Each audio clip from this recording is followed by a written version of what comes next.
And I think about your father and his successes and challenges, founding member of the Fiesta Bowl, but it also wasn't easy, right? I mean, I don't know if there's like a share, but I think, just life's not easy. And we still live in a society that, race relations still have some challenges. But I've just remained hopeful. Part of the reason why I remain so hopeful is because of our young people. I get a chance to spend a lot of time with our student athletes. We were just, on a trip to Selma, Alabama, where we had 100 individuals from our Big Ten Conference go to visit. But a lot of our student athletes, whether it's at football media days, we have volleyball media days for our women coming up next Monday and Tuesday here in Chicago.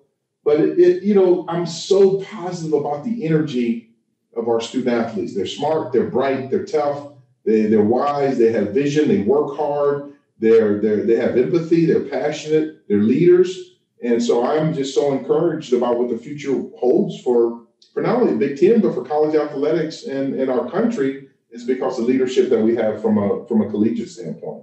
I would love to know just a smidge, about, because I think it's a healthy conversation, in the middle of all the social unrest the last few years here in the United States. And we're talking about, social justice in general. One of the first things you did was create the Big Ten Equality Coalition.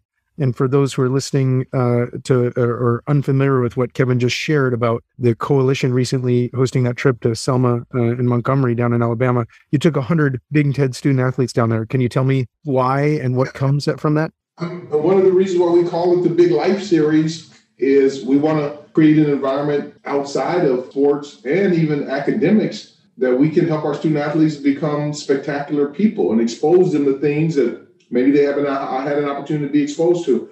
Probably right when I started, we had to deal with COVID, then we had the George Floyd murder. I wrote a letter, an open letter, and was told that I think the Library of Congress actually picked up the letter and then have it in their archives. But it was during that time that I started thinking, is that what as a conference could we do to even greater expose our student athletes to another educational opportunity? They learn so much on a daily basis in sports, competing, practicing, being disciplined, working hard, all those different things. And then you add on top of that the incredible opportunity that they earn every day to go to class and learn and graduate and prepare for life.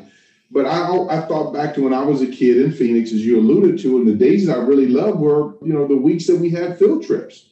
And so, we'd be in science class and studying about, say, animals. And then we get a chance to go to the zoo, or we were in art class, and then we go to an art gallery. And I remember in music class, we, went to a concert. And, those are things that really bring the educational experience in the classroom to life. Even simple days, there were times that our teacher would go out and say, we're going to sit on the grass and study the sky. And, we would learn about clouds, but then you go out and actually look up in the sky. So that was really where the idea came from. And I will tell you that still to this day, even it's been a couple of weeks, I'm emotional every single day thinking about it.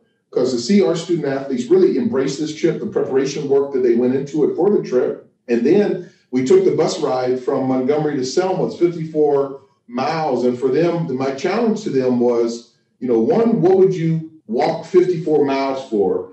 And two, it took them 5 days. They weren't on a bus like us. Right. And they weren't walking along the highway. It was against opposition. And all it was to get an opportunity to be able to vote because of some issues with the voting construct in Selma. So, we as a people, are we committed to really make this country a better place? So it was powerful then to go through some of the museums and go to the, Equal Justice Initiative museum. And then Brian Stevenson agreed to come and speak with us. And so it was truly a magical opportunity that is life-changing. We're going to make a long-term commitment to go back to Selma Montgomery, start hopefully building some Habitat for Humanity homes and playgrounds and engage the schools there. And I didn't even notice a drugstore or grocery store. And there's so many things that we can do. And I just want to make sure we lean into Selma Montgomery. And then eventually we'll go visit the Holocaust Museum in Washington, D.C. and African Museum of Natural History. There's so many places around our country, from New York to L.A., that our students can benefit from out of the classroom learning experience.